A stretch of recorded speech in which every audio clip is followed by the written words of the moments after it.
ভালো হয়ে নামাজ পড়ে, সমাজের মানুষ তারা নিয়ে ছাত্রদের দোকানে সমালোচনা করে, দেখছি আগে কি করছে, কথা কি ঠিক? নতুন নামাজ হয়ে দেখতে রাখছি। এগুলো করবেন না। হেদায়েতের মালিক কে? জোরে বলেন না কে? হেদায়েতের মালিক আল্লাহ। আল্লাহ কার জীবনের মূল বহন ঘুরায় দেয়, আল্লাহ কারে পছন্দ করে নেয়, এটা আমার আপনার কারো জানা নাই। এজন্য খালের দিনে খাঁটি দিলে তওবা করব। যদি তওবা করতে পারি বলেন তো মাফ করবেন কে? জোরে বলেন না কে? আল্লাহর নবীর সাহাবী খলিফাতুল মুসলিমিন হযরত উমর ইবনে খাত্তাব রাদিয়াল্লাহু আনহু ফজরের নামাজ পড়ে সকালবেলা হাঁটি হাঁটি পা পা করে কোন এক গন্তব্যের দিকে রওনা হয়েছে। এমন সময় উমর তাকায় দেখে চার রাস্তার মাথায় একটা যুবক মাটিতে গড়াগড়ি করে কাঁদে। উমর এই দৃশ্য দেখার পরে উমরের দিকে বড় মায়া লাগছে। এই যুবকটা রাস্তার পাশে কাঁদবে, কান্নার কারণটা জানা দরকার। উমর ইবনে খাত্তাব এই যুবকটার পাশে যায় নিজের চোখের পানি ফলায় ডাক দেয়া, কই যুবক ভাই, এমন ভাবে সকালবেলা তুমি কেন কান্না করো? কান্নার কারণটা কি?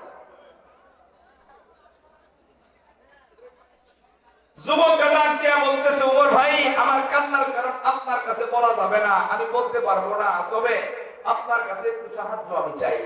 আপনি কি আমারে বিশ্বনবীর দরবার পর্যন্ত নিতে পারবেন? আমি নবীজির দরবারে যাব, নবীজির কাছে কান্নার কারণটা বলবো। এই মাদ্রাসার ছাত্র যারা আছেন, যারা যাওয়ার নিয়ত আছে, আল্লাহর রাস্তায় উঠে যান, যারা যাবেন আগে উঠে, এরপরে যাবেন খবর আছে। মাদ্রাসার ছাত্ররা খুব ডিস্টার্ব করে, যারা যাবেন আগে যান না ভাই, কারণ ক্লাস আছে আপনাদের আগামীকাল, ঠিক না? হ্যাঁ হ্যাঁ হ্যাঁ, যাবো যাবো। মাশাআল্লাহ মাশাআল্লাহ, বলেন তো আল্লাহু আকবার। মুসলমান খুব খেয়াল করে দিনের কান লাগা কথাগুলি শুনবেন। কেমন করে আমি আপনার কানের দিলে খাটি দিলে তওবা করব? আল্লাহর নবীর সাহাবীরা কেমন করে তওবা করেছে না? ওমর ইবনে খাত্তাব রাদিয়াল্লাহু আনহু নজর করে তাকা দেখে যুবকটা মাটিতে ঘোরাঘুরি করে কান্দে। এই যুবকের কান্না দেখা ওমর নিজের চোখের পানি ধরে রাখতে পারে নাই। ওমরের চোখের পানি এসে গেছে।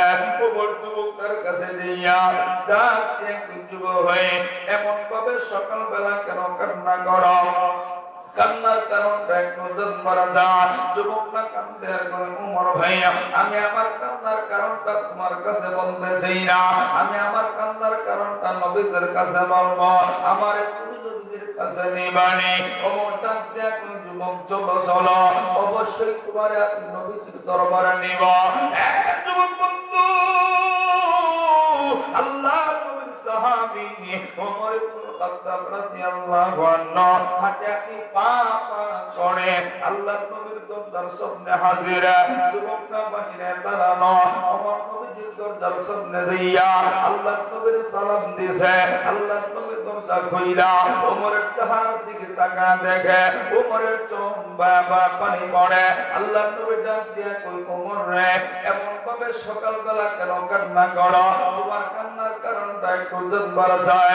ওমর ডাক দিয়া কই, নবীজি, একটা যুবকের কান্না দেখা আমি ওমর চোখের পানি ধইরা রাখতে পারি নাই, আমি ওমর কান্না সহ্য করতে পারি নাই। নবী ডাক দিয়া ওমর, যুবকটা কেন কান্দে রে?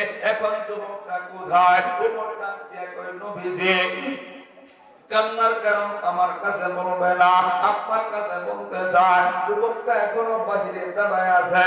আল্লাহ নবী ডাক দিয়া কুমার, যুবকটাকে আমার সামনে হাজির করো। যুবকটাকে নবীর সামনে হাজির করা হলো।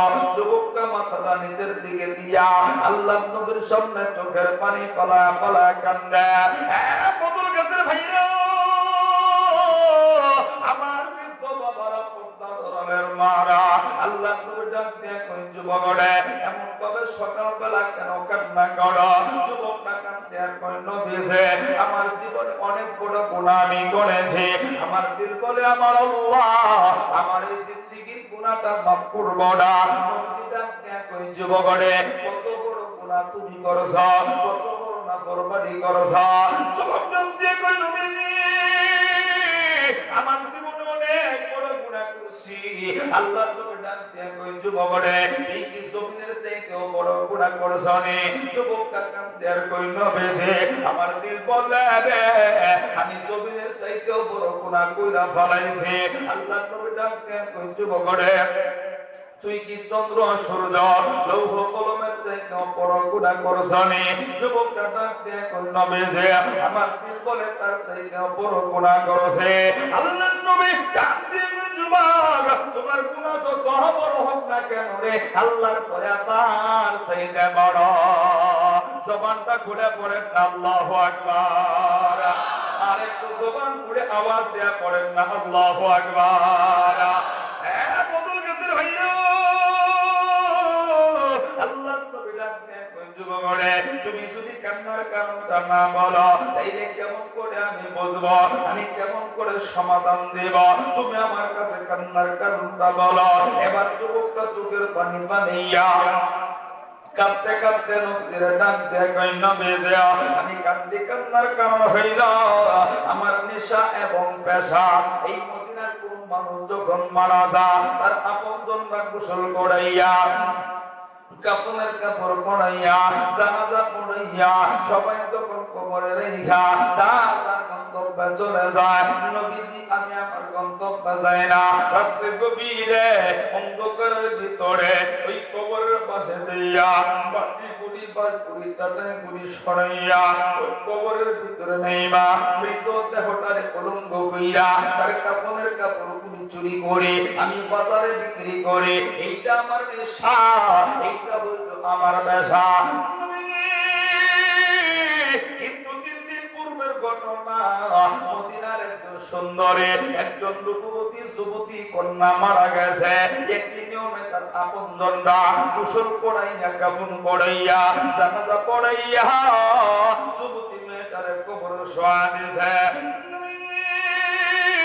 আমি রাত্রে গভীরে ওই কবরের পাশে চইলা গেলাম, মেয়েটার কবরের মাটি গুলি সরাইলাম, বালপুরি চানাই গুলি সরাইয়া ওই কবরের ভিতরে নাহি বা যুবতী সুন্দরী মেয়েটারে উলঙ্গ কইরা কাপনের কাপড় চুরি কইরা আমি আমার গন্তব্যের দিকে রওনা দিলাম। এমন সময় আমার দিলে শয়তান ধোঁকা দিল। এমন একটা সুন্দরী মেয়ের শরীর থেকে কাপনের কাপড়টা চুরি করলে তার মতো সুন্দরী মদিনার মাটিতে বর্তমানে কেউ নাই। এত সুন্দর কেউ ছিল না। এ যুবক একটা নজর তাকায় দেখ না, মেয়েটা বড় সুন্দরী, মেয়েটা বড় রূপবতী। আল্লাহ বলেন যুবককে কেন্দ্রে কইল দিদি আমি শয়তানের দুকায় কইরা গেছি গো। আমি কবরের দিকে আলো জ্বালাইয়া নজর কইরা মেয়েটার দিকে সুন্দর কইরা তাকায় দেখি বাস্তবতার মেয়েটা বড় সুন্দরী। এত সুন্দর আমার চোখ কোনোদিন দেখে না। এত সুন্দর রূপবতী আমার চোখ কোনোদিন দেখেনি, আমার দিল কোনোদিন উপলব্ধি করে নাই গো। নবী দৃশ্যটা দেখার পরে আমি আবার যখন চুইটাইতে লইলাম শয়তান আরো একটা ধোঁকা দিল। এই মেয়েটা কথা বলতে পারে না, হাত বানাইতে পারে না, কাউকে ডাকও দিতে পারবে না, চক্ষু দিয়া দেখবেও না। কিছুক্ষণ আগেই তো মারা গেল। মেয়েটার সঙ্গে জিনায় লিপ্ত হইতে পারো, মনের চাহিদাটা মেটাইতে পারো, মনের কাজ পূরণ করতে পারো। এত সুন্দর মেয়ে তুমি কোনদিন দেখো না, এত রূপবতী দেখো না। যুবকটা কাঁদতে আর কইল নবীজি আমি শয়তানের ধোঁকায় পইরা গেলাম। ও নবীজি একটা তোর দিয়া ওই যুবতী মেয়েটার দেহের উপরে পইরা গেলাম। আমি পাগলের মতো মেয়েটার সঙ্গে অপকর্ম কইরা আমি জিনা কইরা অপরাধ কইরা আমি যখন আমার গন্তব্যের দিকে কাপড়ের কাপড় নিয়ে দৌড় দিলাম, এমন সময় আমার কানে আওয়াজ আসে, একটা মেয়েরই কণ্ঠে আওয়াজ। আমার দেহটা কোনো পবিত্র ছিল না, আমার দেহের ভিতরে কোনো কলঙ্ক না, আমার দেহের ভিতরে কলঙ্কের দাগ লাগাইনি রে। কালকে আমাদের ময়দানে আল্লাহ তোমারে সজদার করাবো, আমি তোকে ছাড়বো না, আমি তোকে মাফ করবো না। যুবকটা কাঁদতে আর কইল নবীজি আমার মনে হইল আমার আল্লাহ ওই যুবতী মেয়েটার জবানটা খুইলা দিয়েছিল। আমি ওই যে ওইখান থেকে চলে আইছি, আজ 3 দিন হয়ে গেছে। এই 3 দিনের ভিতরে আমি চোখে যা শান্তি পাইরা, আমি ঘুমাইতে পারি না। এই 3 দিনের ভিতরে এক টুকমা খাবার মুখে দিতে পারি না। এত বড় গুণা করেছিল আমার দিলটা বলতেছে আমার জাহান্নাম ছাড়া আর কিছুই পাবো না। আমি আপনার কাছে জানবার চাই আমার আল্লাহকে আমারে মাফ কইরা দিব রে। বাবারা ভাইরা এই দিনটা নরম করে দিবেন। অল্প সময়ের ভিতরে আমি পয়েন্টটা গুছায় নিব, লম্বা বেশি করব না, আপনাদের সময় নষ্ট করব না। দেখেন গুনাহ করছেন জীবনের ভুলটা বুঝতে পাইরা দুই পুরা চোখের পানি ফলাইতে পারেন কিনা? বন্ধু আল্লাহ নবীকে ডাক দেয়া কই নবীজি এত বড় গুনাহ করেছি আমার জন্য কোনো তওবা আসেনি। আল্লাহ নবী কই যা যা আমার চোখের সামনে থেকে বিদায় হয়ে যা, তোরে আল্লাহ মাফ করব কিনা এই কথা আমি বলতে পারবো না। আমার পর্দার মা বোনেরা, যুবকটা একটা চোখের পানি সেইরা দিয়া পাগলের মতো একটা দৌড় দিছে, একটা দৌড় দিয়া জঙ্গলে চলে গেছে পাহাড়ের কোথায় উঠা। একদিন দুইদিন না, একেবারে 40 দিন পর্যন্ত আল্লাহ দিয়া চোখের পানি পালায় পালায় কান্দে। আর আমার আল্লাহ ডাইকা ডাইকা আল্লাহ দিছে, আমি কার কাছে যাবো গো? আল্লাহ তুমি যদি মাফ না করো আমি তো জাহান্নামে